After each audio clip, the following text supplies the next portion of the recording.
Hi there. So in this video I wanted to do a comparison between the different kind of makeup styles that I went through from the time that I started wearing makeup, which was about 13, and how I like to do my makeup now. So I'm just gonna get started. So when I was 13, it was the year 2003, and I think the first makeup item that I got was a lipstick from my mom, and it was this purpley frosty kind of lipstick. And I also had this powder foundation that I used, which was way too light for my skin tone. And my mom told me that it was too light, but I didn't believe her. So I'm going to try to recreate the kind of look that I had without using the exact same products because I don't have them anymore. So I'm just gonna try to powder my face too light. So I grew up in Singapore, and back there, Patrick, shh, my cat's trying to get in. Shh. What was I saying? Yeah, I grew up in Singapore where fairness in women's beauty and fairness kind of is paired together. So there's an aspiration to be fairer in complexion, and yeah, I mean, if you go down the body wash aisle and the face wash aisle, a lot of the products claim to have whitening or brightening properties, and it's still true today. There are some tanning products available, but those aren't very common. Maybe you'll see them more in high-end shops, I don't know. But yeah, for the most part, this lightness in the skin is a desirable trait. Was a desirable trait, is a desirable trait for now. Some people, I guess, are trying to be a little bit more conscious of this and just embrace their own skin tone. But yeah, I mean, there's also been this K-pop fad thing going on, and that is paired with Korean standards of beauty, and they also seem to very much desire a lighter, bright, fair skin tone. And I won't really get into the politics of why that is. I mean, you can come up with all the theories that you want, but that's part of what I encountered and part of what I suppose I bought into for a period of time. So, as you can see, I do look a bit like a ghost, but there was no one could convince me otherwise. I thought I looked better like this. So here we go. That is kind of the face that I went for, and it was always a very matte kind of finish. For a while I was growing up, matte finishes of the complexion was, I guess, desirable. And yeah, so this is as close to the base that I can get. It was too fair, it was very matte, and yeah, okay. So moving on to the next item that I used, this is actually the same product that I used when I was that age. It's a cheap eyeshadow palette that I got, and it has a little sponge tip applicator, and that was how I applied my product. There was no brushes or anything that I had. So one of the favorite colors, my favorite colors were like this purple, this brown here, and this kind of grayish shade. Those were my favorite shades, the dark shades. And so I'm just going to mix the two and kind of give you the effect. And this was all I really did.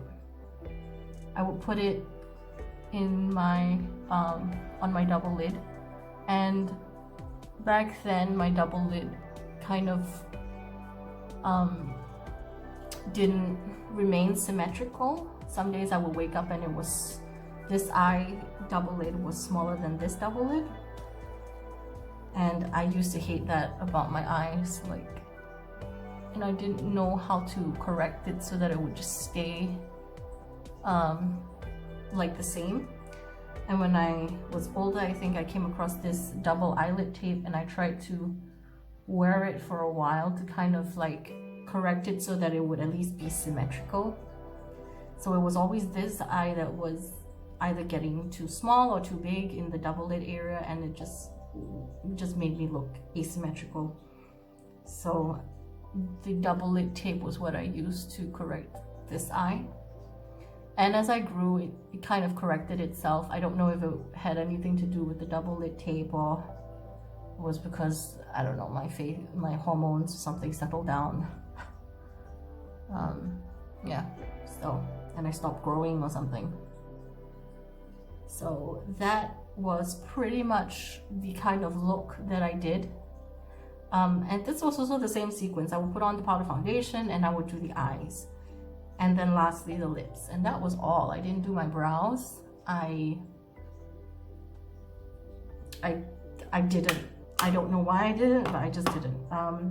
So I'm gonna try to find a purpley kind of lipstick. I don't think I have anything that's straight up purple. What color is this?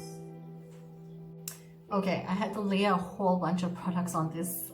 I don't even want to explain what I did, but this is as close to the kind of look that as I could get. So this was pretty much it. I didn't do anything to my bottom lash line. I didn't draw my brows. I might have put on a little bit of mascara, but I won't do that at the moment because all the mascaras I have are waterproof and they are going to be difficult to take off. So this is pretty much what I thought was cute when I was 13, and I don't think it's cute now. In my opinion, I don't think so. So yeah. Okay, so this is going to be the next look. By now I had learned a little bit more about makeup, and I still wasn't totally hitting the right foundation color, but I did take it down so that it was a little bit more my skin tone. So I'm going to try to, I hope this is going to look right on me, I don't know. But it was also still a matte kind of finish, and yeah, I think, yeah, this would, you can barely see the color on me. So I guess this would be quite accurate. I might put in some lighter powder just to kind of make it look a little bit more grayish, because yeah, I couldn't find the right foundation at that age. And I started liking more color. Typically when I was younger, I would always go for the maroons and the, you know, dark shades.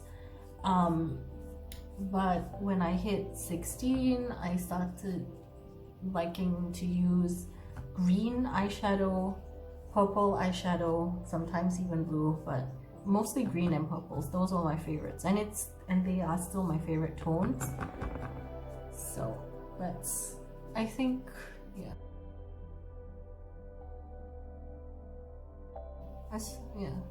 I think that was it. Okay. So with the eyeliner, I think I started going in on the bottom lash line as well. And again, I don't have the exact same products, but I will do my best to recreate the looks that I had. So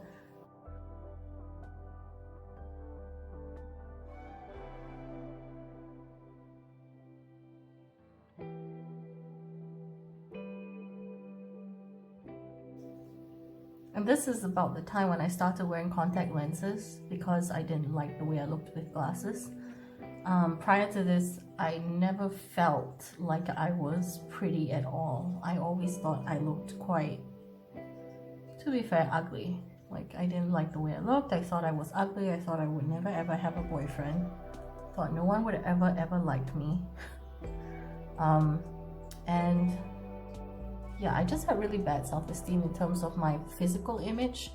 I was okay in other aspects, I suppose. I thought I was relatively intelligent, maybe not. Yeah, I don't know. Sometimes I felt I was smart, sometimes I wouldn't feel I was smart, but the worst thing about my self-esteem was my physical appearance. I just did not think I was attractive at all. Okay, so let's see.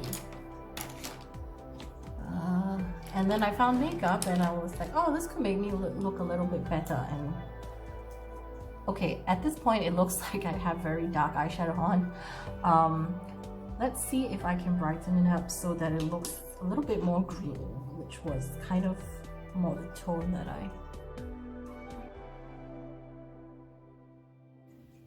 so I always thought that the green tones always complemented my complexion the best.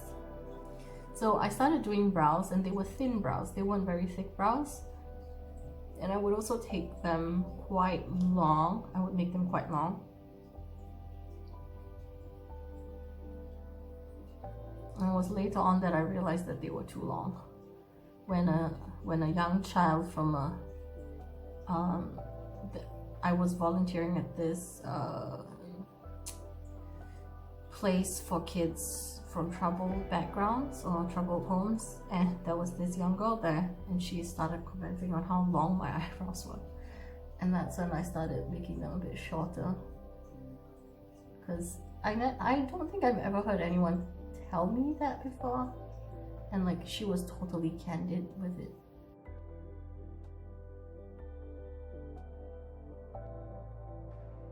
And I would always use a angled brush and the dark brown eyeshadow that I had to create my brows. At that time I didn't use eyebrow pencils, I just used the angled brush. So this would be close to what I would do for my brows. And the eyes are also kind of close to what I would do for my brows. Then I started doing a bit more mascara, so I'm just going to put on the mascara now.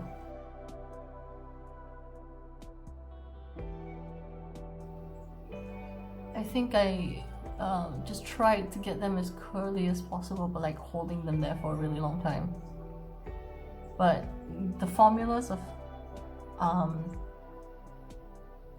mascaras that I used never really worked to hold up a lash or to create a curl or to hold a curl, and it was only until later that I found that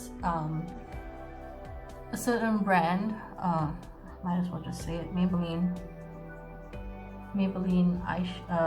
mascaras were better at holding a curl than any of the others that I had tried from my mom.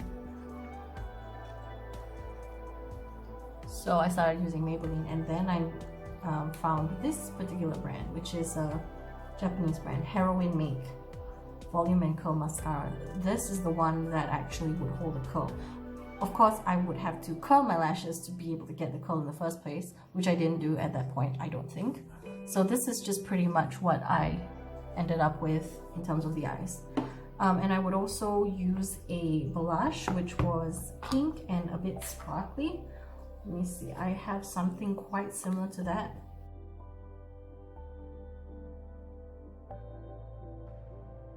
And for lips, at this point I was going for like the kind of glossy concealer lips. So I would maybe matte out, like kind of even out my lips with concealer. So let me try to do that quickly. It would either be glossy like nude or this particular shade, which I mean, this is not the exact same lipstick, but lip gloss, but it was a very similar shade to this. And I love the smell of that lip gloss. That was from Bourjois. I think they still have the similar kinds of lip glosses with this scent. It's just that, I don't know, for some reason I don't really wear glosses that often nowadays. So this was a big go-to lip shade of mine. So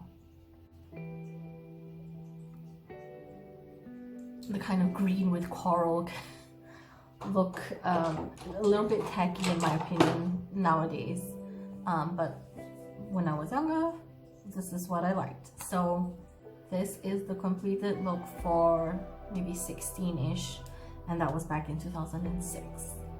So now I'm gonna have to erase all of this and we will move on to the natural phase. Okay, so next up we have the kind of try to look as natural as possible phase of my life, and I think that was when there was a lot of how you say, the beauty standards had gotten to where like people were encouraging more natural kind of looks, and mineral foundation became a thing, and I tried lots of different mineral foundation products, and my favorite by far was the Bourjois Mineral Mousse foundation. They have stopped producing it, and I'm really sad about that, because it was the perfect skin foundation tint for me, and I liked the formula. It was quite long wearing, at least on my skin, and I just liked the way it feel. I liked the way it felt. I liked the application process, and I liked the way it looked on my skin. But they don't have it anymore, so I'm just going to try to create a similar kind of effect. So the mousse was neither matte nor shiny. It allowed a little bit of shine through, and yeah, so I'll try to excuse me. I'll try to create the same kind of effect with what I have at the moment.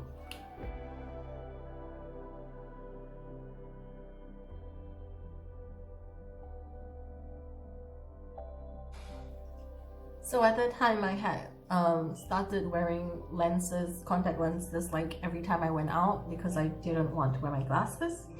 I didn't like the way I looked in them at all. And yeah, I had a little bit more confidence in the way I looked,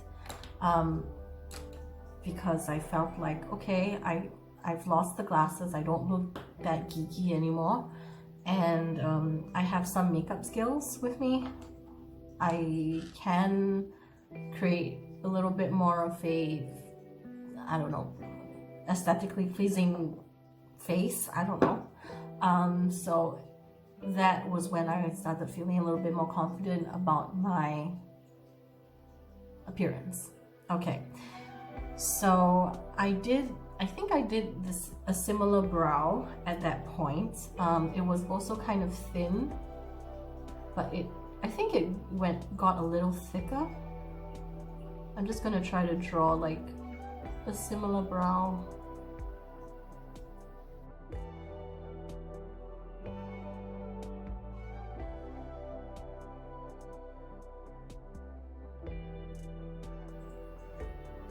And I think this is when I spent the most time on my face, which was ironic because I was trying to create a very natural kind of look, but that took more time than putting on all the colorful stuff was, because I was trying to contour my face and all sorts of things. So I don't remember my exact routine, but I will try to create it as close to what I remember as possible. So let's see. So I would contour my eyes.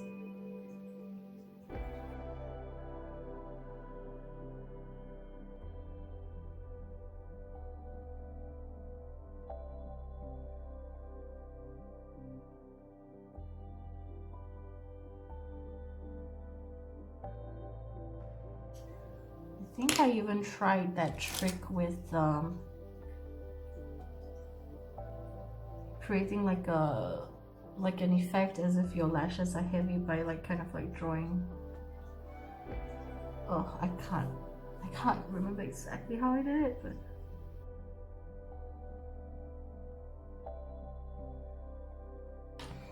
and I would use just a dark brown liner.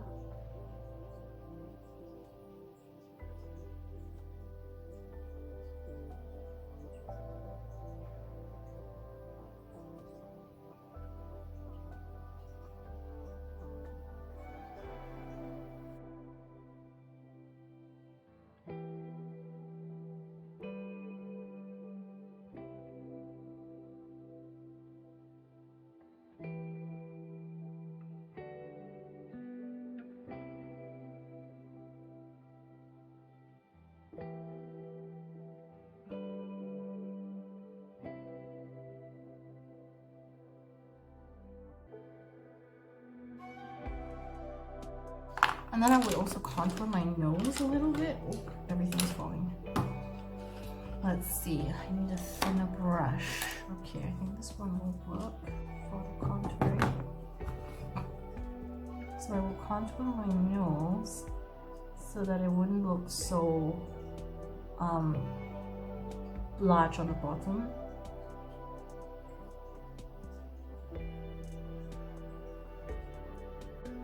I would widen the top because I have a very narrow bridge. And then I would do this to the nose so that it looked a little bit more wide at the top and balanced. Like here and here it's more balanced.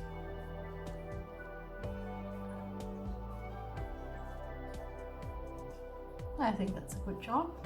I took a lot longer to do this when I first started because I was like, I don't know how to do this properly. Actually, I do like this effect now.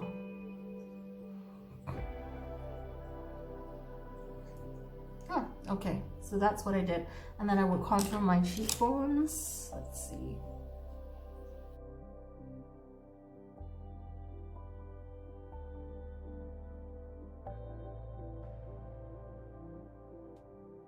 I think I would have a little bit of blush on, just a little bit, so that I looked kind of healthy, I guess. But it was a very neutral kind of tone. It wasn't bright pink or anything. Very blending into my skin tone kind of tone.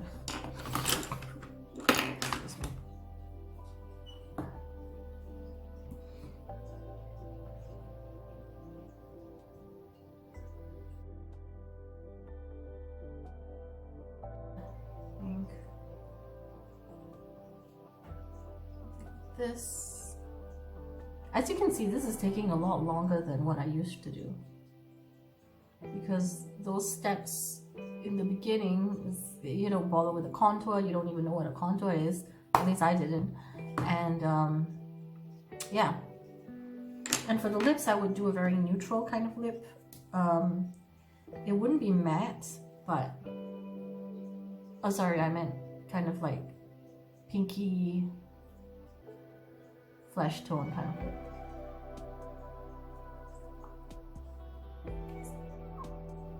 Something like this with a little bit of a sheen to it.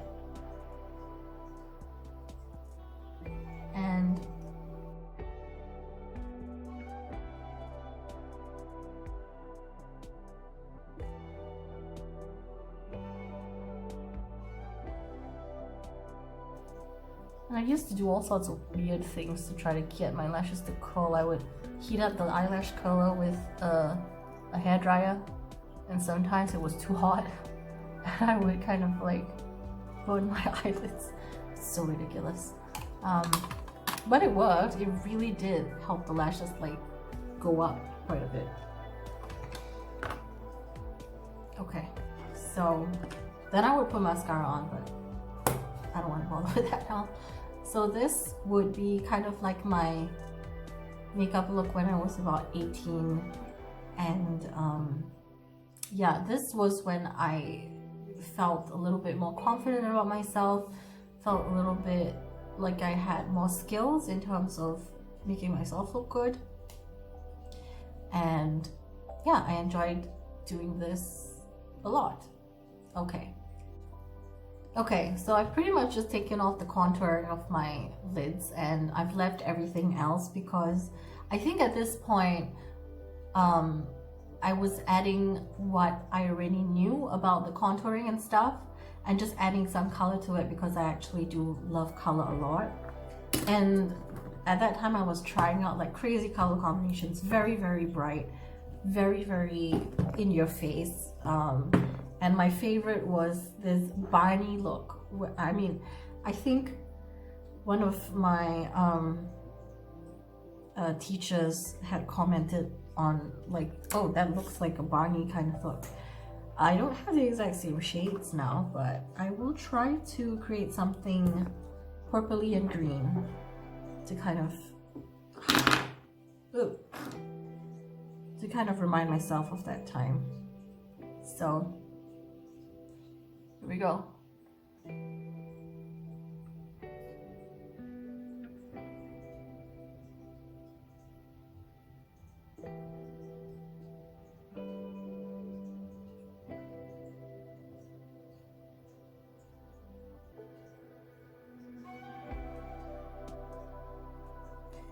So I would play with lots of different color. I would go with sparkly blue eyes, and that was one of my go-to kind of looks when I was feeling like I don't know what to do. I'm just gonna go with the blue look because I knew I could do that well. I had this blue liner, I think, which I would do a wing liner with the blue, and I believe I used the liner like all over the lid as well. Oh, and I added some sparkle or something. I can't remember exactly what I did, but it was something. Okay, well that's done, and then I would add. Yeah, here I was. Whoopsie daisy. I did use sparkle sometimes, but a lot of the times I would actually just use like matte eyeshadow shades all over matte. So like the purple and the green, they would be matte. There we go. That's kind of bunny-ish. Oops, a bit too much there.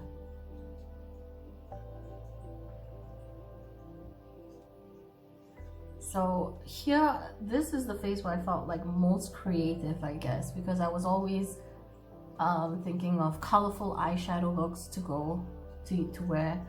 This was the time when I had started Polytechnic, and that was like when you can actually wear the clothes you want and you can dress up however you want. So this is when I started going crazy with the color, because like, oh, I finally can wear color everywhere I go. It could be, I can experiment with all sorts of shades, and this was a very fun time for me.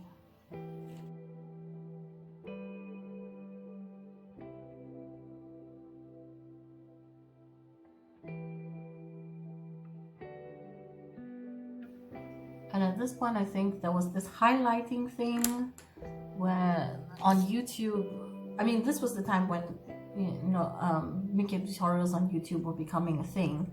So I would watch them and I would learn a little bit more. And I would start going a bit ham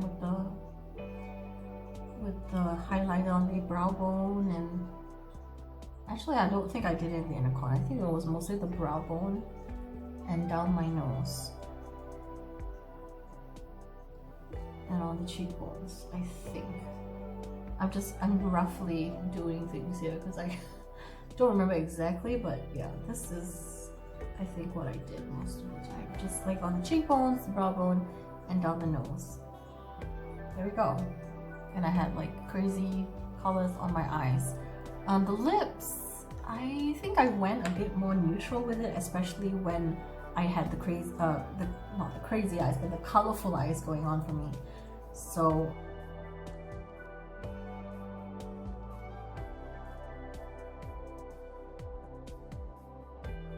something like this, something a little bit more toned down. So this would be my 20s phase, early 20s phase. And actually, I think I would do a little bit more of a dramatic wing with this to kind of like pull focus onto the lash line.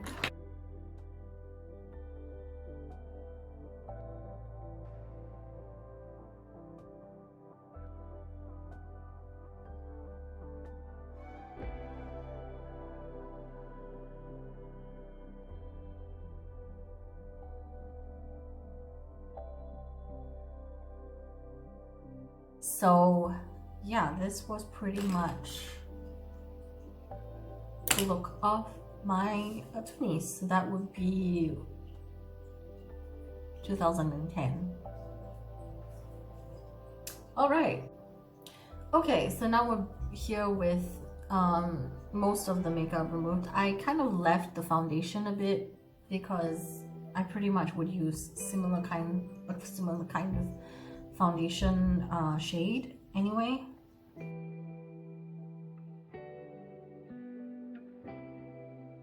So typically now I start with my eyes instead of doing my face first, and that's because I like to use shimmer eyeshadow, and sometimes they won't fall all over the face, but a lot of times they do. So, oh, that's Luna. So I just do my brows and my eyes first, and I just like conceal and foundation around it. And at this point, I don't really use a lot of foundation or concealer. I mean, that depends on like by whose standard. By the typical beauty YouTuber, I would use less than what they typically use.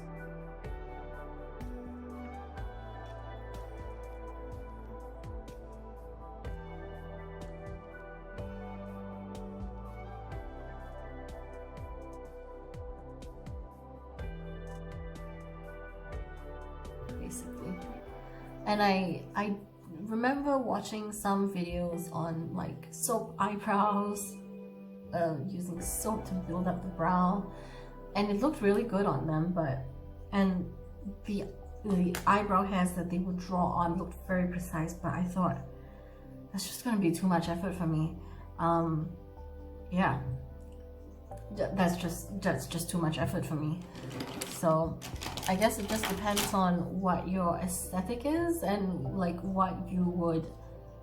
how much time you would be willing to devote to a certain aspect of the face, for example, brows or the eyes, or etc.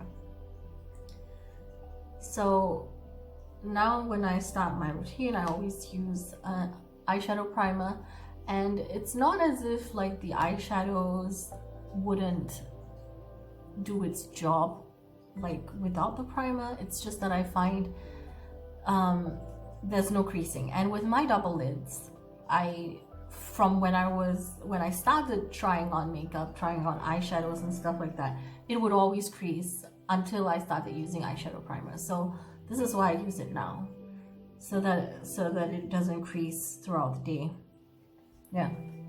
And yeah, I remember sometimes I would just come home and it just like there would be a huge separation in my eyeshadow, and I would be so annoyed, like how many people have seen me with this?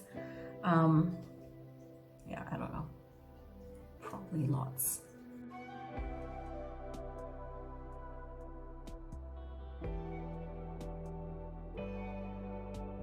So another thing is, oh, whoopsie daisy, maybe that was too much. Another thing is I don't use any transition shades, even with this kind of like bright in your face shade. And that's because every time I've tried to use a transition shade, it messed up everything. I don't know what it is, but I figure if I'm fine with the way that I apply it without transition shade, why force myself to add another step when like I already like the effect that happens when I don't use a transition shade. So I would just go in with the dark eyeshadow, just go full on with it on the eyeshadow primer without adding any sort of loose powder or eyeshadow, anything. Just go on full on and let the chips fall where they may.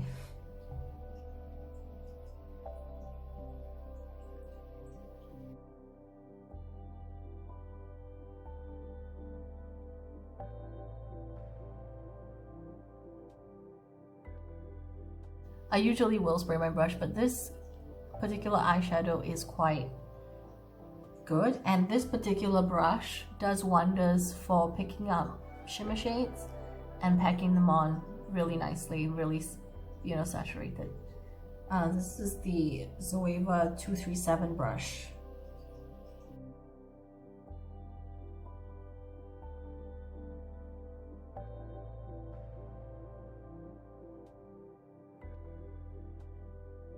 Next, I will go in with a eyeshadow, which is a similar skin tone to mine, and depending on the tone of the eyeshadow that I have on, like the main color, I will try to go within that color scheme. So let's say if I was wearing kind of like reddish eyeshadows, I would go for like a pinker kind of flesh, my skin tone, flesh tone base powder eyeshadow. And if it was this blue, I might go for something a little bit more leaning towards more yellow, as close of a skin tone shade that I can think of within the color wheel that is close to what I have on my lids. I hope that makes sense. If it doesn't, I'm sorry.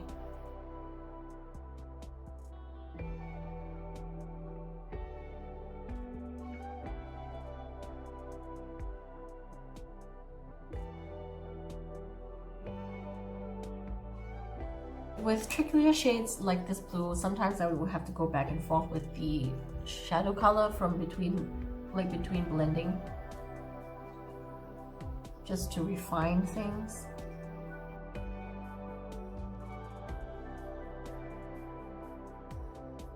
And then on the bottom lash line, actually I do pretty much a similar thing as what I did before.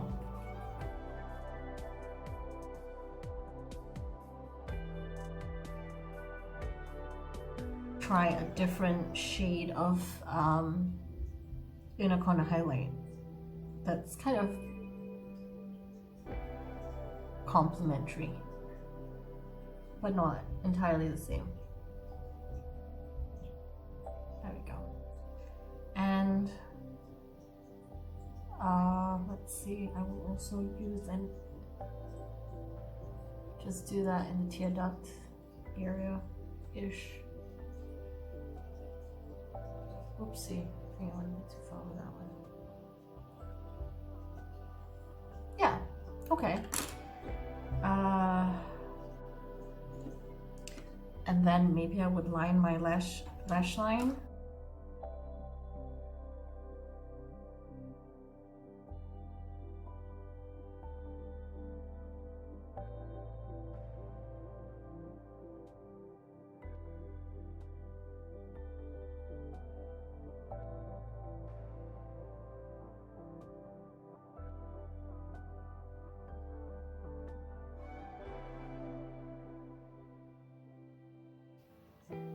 Okay. In terms of the contouring and blush, pretty much the same. Pretty much the same deal.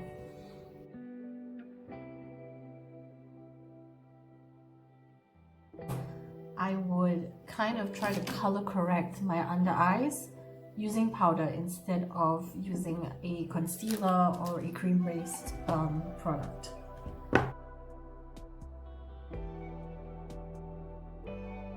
Add some sort of peachy tone right there, just to minimize the darkness of the under eyes. Not too much, not too heavy.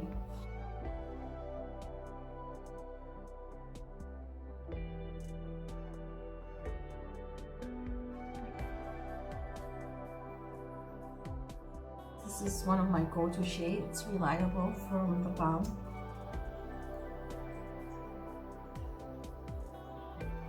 And it kind of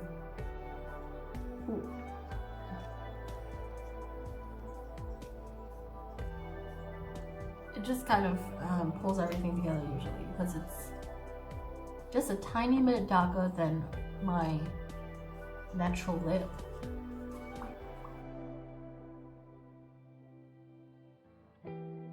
Go in with a spray.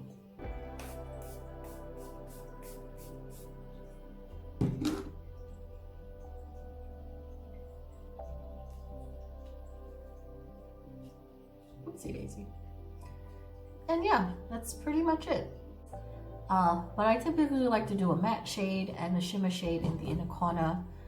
And yeah, I think I'm at a place where I'm happy to experiment with color when I feel like it, go for crazy colors like this when I feel like it, and tone it down with something a little bit more, you know, skin tone, flesh tone, neutral, browny, boring-ish when I feel like it. So yeah, that's it for me, and ciao for now.